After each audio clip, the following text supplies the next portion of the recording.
उत्तर प्रदेश के बाद जिस एक राज्य पर सबसे ज्यादा बातचीत हो रही है वो है बिहार।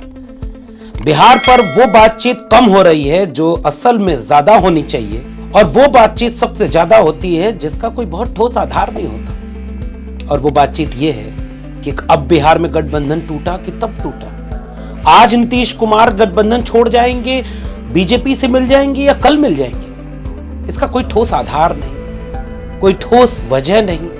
लेकिन जो ठोस वजहें बिहार को चर्चा में रखने की हैं कि बिहार ने इतनी कम वक्त में इतनी नौकरियां दे दी, बिहार ने जाति जनगणना करा दिया, बिहार ने आरक्षण की सीमा बढ़ा दी, आज देश में सबसे ज्यादा आरक्षण बिहार में है। बिहार आज सबसे ज्यादा शिक्षा और स्वास्थ्य व्यवस्था पर काम कर रहा है। बिहार में सड़कें बन रही, इंफ्रास्ट्रक्चर बन रहा है। बिहार में अब 2-2 लाख रुपए लोगों के अकाउंट में जाने लगे हैं जिनके पास घर नहीं है। और बिहार तैयारी कर रहा है कि भूमिहीन लोगों को कैसे हम जमीन आवंटित कर दें। बिहार इन वजहों से चर्चा में नहीं है। कल्पना करिए कोई और राज्य होता, कल्पना करिए जल्ले इलाही की पार्टी होती, उनका मीडिया इन बातों को दिल का ताड़ बनाकर यह कहता कि सारी क्रांति अब बिहार से हो रही है और अब देश को बिहार मॉडल की जरूरत है। मगर अफसोस, बिहार में जिले इलाही की पार्टी सरकार में नहीं है, इसलिए बिहार मॉडल की चर्चा नहीं होगी। इसलिए बिहार अपने काम पर चर्चा में ना आ जाए, इसके लिए क्या करते रहो, ईडी सीबीआई भिजवाते रहो। कल ही बिहार के डिप्टी सीएम तेजस्वी यादव और आरजेडी के राष्ट्रीय अध्यक्ष लालू प्रसाद यादव को फिर से सम्मन भेजा गया है। भाई जांच होगी, आप जांच में क्यों नहीं आओगे? और लालू यादव, तेजस्वी यादव इसलिए खबर में आए क्योंकि जांच के लिए ईडी सम्मन भेज रही है। गोया सबसे बड़ा भ्रष्टाचार बिहार में ही हो रहा है। और उधर असम के एक मुख्यमंत्री हेमंत बिस्व शर्मा जिस रास्ते बीजेपी के राष्ट्रीय अध्यक्ष रैली करके जा सकते हैं, उसी रास्ते पर अगर राहुल गांधी रैली करने के लिए परमिशन मांगे तो वो मुख्यमंत्री धमकी देने आ जाता है कि हम तो गिरफ्तार कर लेंगे भाई। और उस राज्य में हमला हो जा रहा है यात्रा पर, एफआईआर दर्ज हो जा रही है राहुल गांधी पर। और वही वो मुख्यमंत्री है जो कांग्रेस में रहने पर ईडी भेजी जाती थी उनके घर, और जब से वो बीजेपी में आए कभी ईडी नहीं गई। हेमंत बिस्व शर्मा, पता है ना, थोड़ा गूगल कर लीजिए, यह है देश की राजनीति, खुलेआम ये सब होता है। प्रधानमंत्री महाराष्ट्र में जाकर के किसी नेता के लिए कहते हैं कि उसने इतना भ्रष्टाचार किया कि अब तो भाई जेल में चक्की पीसिंग। चंद घंटों के अंदर वही नेता अपनी पार्टी तोड़ करके विधायकों को लेकर के बीजेपी के साथ डिप्टी सीएम की शपथ ले तो वो चक्की पीसिंग वाला डायलॉग भूल जाते हैं। मोदी है तो गारंटी है। अरे भाई आपकी बात की गारंटी तो है नहीं। वो ईडी सीबीआई महाराष्ट्र के डिप्टी सीएम अजीत पवार के घर अब कभी नहीं जाती, हेमंत बिस्व शर्मा के घर कभी नहीं जाती। लेकिन बिहार अपने कामों से चर्चा में ना आ जाए, इसलिए लालू, राबड़ी, तेजस्वी को भ्रष्टाचारी बनाकर पेश करते हैं। पता नहीं ये देश के लोग इस बात को समझेंगे या नहीं, और अगर समझेंगे भी तो कब। मगर अब बिहार को लगातार इस तरह सुर्खियों में रखा जा रहा है कि बिहार की गठबंधन टूटने वाला है। कल लाइव चल रहा था, नीतीश कुमार नाराज। उधर अमित शाह ने राजस्थान पत्रिका को इंटरव्यू में कह दिया कि नीतीश कुमार का प्रस्ताव अगर आता है तो हम विचार करेंगे। लोग ये चलाने लगे कि चंद दिनों पहले जब बिहार गए थे अमित शाह, तो अमित शाह ने रैली में जोर शोर से पूरे गुस्से में, क्योंकि बीजेपी वाले लोग अमूमन बहुत गुस्से में रहते हैं, गुस्से में बोला था अमित शाह ने, सारे खिड़की दरवाजे बंद हो गए हैं बीजेपी में आने के लिए नीतीश कुमार के। अब कोई समझौता नहीं। बिहार में बीजेपी के प्रदेश अध्यक्ष सम्राट चौधरी बयान देते फिर रहे थे, अब बीजेपी किसी को कंधे पे बिठाकर राजनीति नहीं करने वाली, सब खिड़की दरवाजे बंद। और जैसे ही राजस्थान पत्रिका को अमित शाह ने यह कहा कि प्रस्ताव आएगा तो विचार करेंगे, अब खबरें तेज। भाई अब तो नीतीश कुमार गए, संयोजक नहीं बना रही है कांग्रेस पार्टी, इसलिए नीतीश कुमार नाराज बताया जा रहा है। और जब पिछली बार इंडिया अलायंस ने अपनी ऑनलाइन बैठक में यह प्रस्ताव रखा तो नीतीश कुमार ने कहा नहीं भाई, हमें संयोजक बनने की कोई इच्छा नहीं है, आप सब तो जनभय करते हैं, हम तो भाई चाहते हैं कि सब लोग एकजुट होकर अच्छे से लड़ें, और ठुकरा दिया उन्होंने प्रस्ताव। सोचिए मीडिया कैसे खबरें दिखाता है और कहां ले जाकर आपको छोड़ देता है। दिल्ली आ रहे थे, मीडिया में फ्लैश कर रही हैं खबरें कि अब तो नीतीश कुमार ने गठबंधन छोड़ दिया, सूत्र बताते हैं कि टूट गया गठबंधन।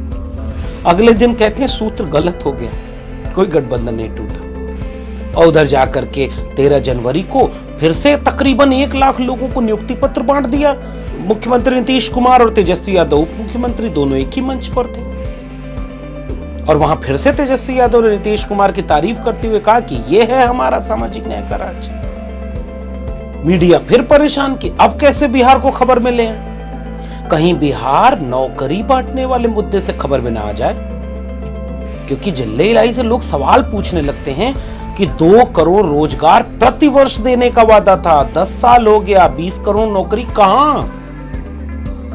बेचारे मीडिया वाले नाहक उस पर झेपने लगते हैं, फिर फरमान दे दिया जाता है, सकारात्मक पर बात ही ना हो, उलझाए रहो, और उसी उलझन में वो लगातार बिहार नकारात्मक खबरों के लिए सुर्खियों में रखते हैं। फिर इधर बातचीत आगे बढ़ी, नीतीश कुमार नाराज बताए जा रहे, और इधर नीतीश कुमार मकर संक्रांति के दिन लालू, राबड़ी और तेजस्वी के घर पर दही चूड़ा खाने पहुंच गए। अब क्या करें, तस्वीरें आने लगी, सब लोग एक साथ बैठ करके खा रहे। फिर मीडिया ने खबरें चला दी, केवल 7 मिनट बैठे हैं, बड़े नाराज, लगता है अब गठबंधन टूट जाएगा। और इसको मैनेज करने के लिए कल नीतीश कुमार के मुख्यमंत्री आवास 1 अणे मार्ग पर लालू और तेजस्वी दोनों लोग चले गए।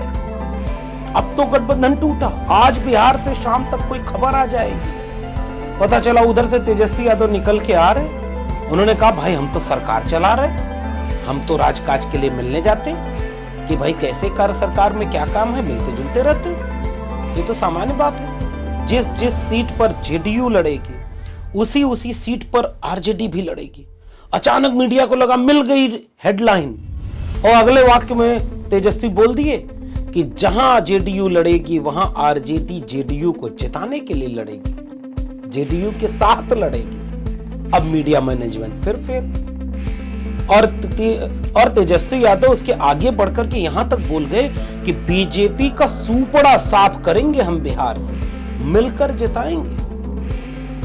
यह है राजनीति, यह है मीडिया का चरित्र। मीडिया ने क्या आपको दिखाया, सच सच बताइए। आप यूपी में बैठे हैं तो आपके लिए भी ये मैं पूछा, दिल्ली में बैठे हैं तो आपके लिए, और बिहार में बैठे हैं तो आप तो समझ ही रहे होंगे सारा खेला। सच सच बताइए, बिहार के 1 लाख लोगों को अभी नियुक्ति पत्र बांटा गया, मीडिया ने दिखाया कि कितनी डिबेट हुई इस पे। बिहार 2-2 लाख रुपए अकाउंट में ट्रांसफर कर रहा है उन लोगों के जिनके पास घर नहीं है, और ये सूचना कहां से मिली थी, जाति जनगणना करा के। जाति जनगणना करा के बिहार सरकार ने ये देखा कि जिनके पास आवास नहीं है उनको हम 2-2 लाख रुपए देंगे कि वो उनका अपना आवास बनाए, और सारी जातियों के लोग हैं। 25% जो सवर्ण हैं, 100% सवर्णों में से 25% सवर्ण जो गरीब हैं, उनके लिए भी बिहार सरकार ये काम कर रही है। तो कम से कम जाति जनगणना को लेकर दिल में एकदम नफरत भरे हुए लोग कभी आपको ये चर्चा करते हुए नजर आएंगे कि भैया देखो जाति जनगणना में हमको तो लग रहा था केवल दलितों पिछड़ों की बात होगी, यहाँ तो सवर्णों को भी, गरीब सवर्णों को भी कुछ फायदा मिल रहा है। कभी बात नहीं होगी, क्योंकि इस पर बात करेंगे तो वो पॉलिसी सही ठहर जाएगी कि अरे भाई अगर बिहार में इतना अच्छा हो सकता है तो पूरे देश में क्यों नहीं हो रहा। खबर नहीं दिखती ना मीडिया में से।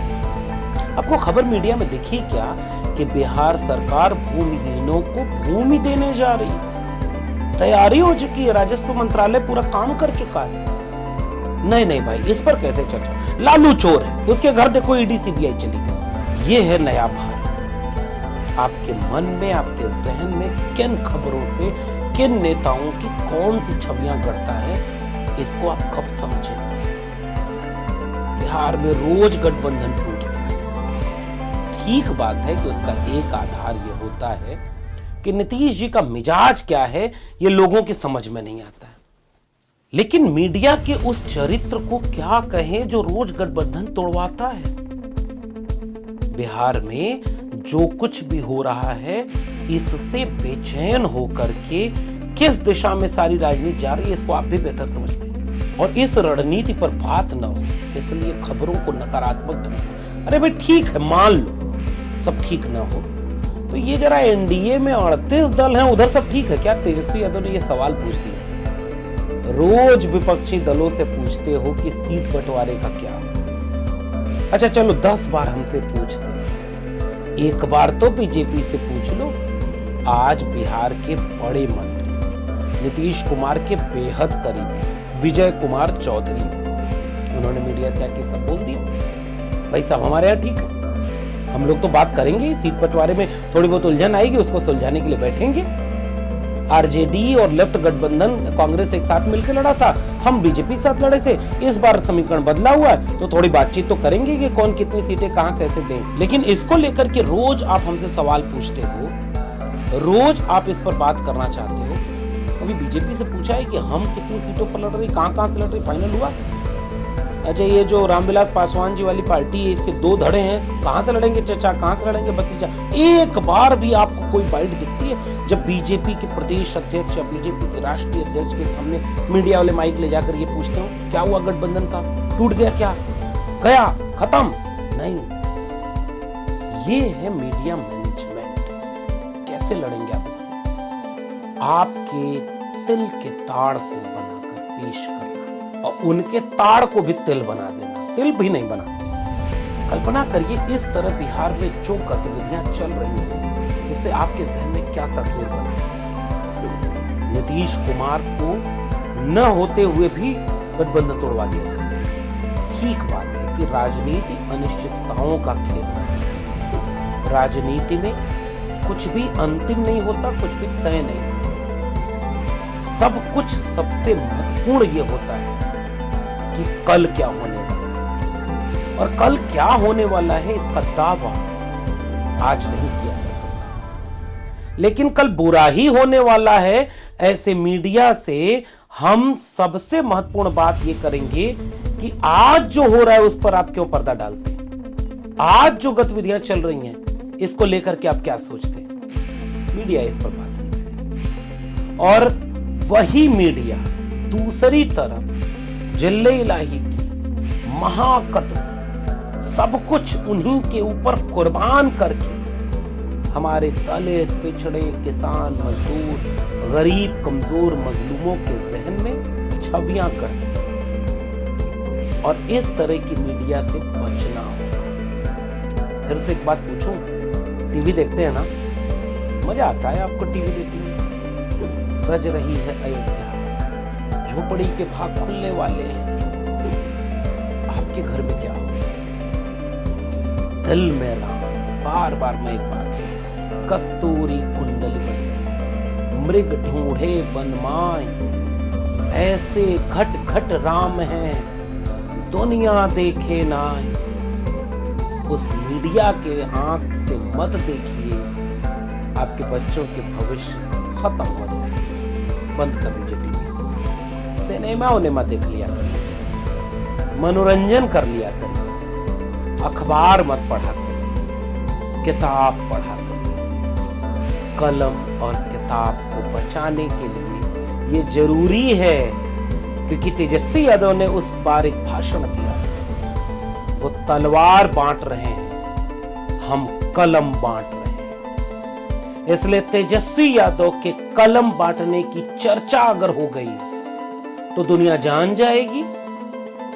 नीतीश कुमार के कदम की अगर चर्चा हो गई तो दुनिया जाति जनगणना के सवाल पर जिले इलाही से भी पूछेगी। जाति तो आप भी बताते थे जनाब, ओबीसी मां का बेटा हूं, जाति जनगणना क्यों नहीं करा रहे? अच्छा, बिहार में जाकर अमित शाह जी ने कहा कि ये जाति जनगणना हमारी वजह से, क्योंकि जब जाति जनगणना का प्रस्ताव विधानसभा में पास हुआ था तब हम सरकार में थे।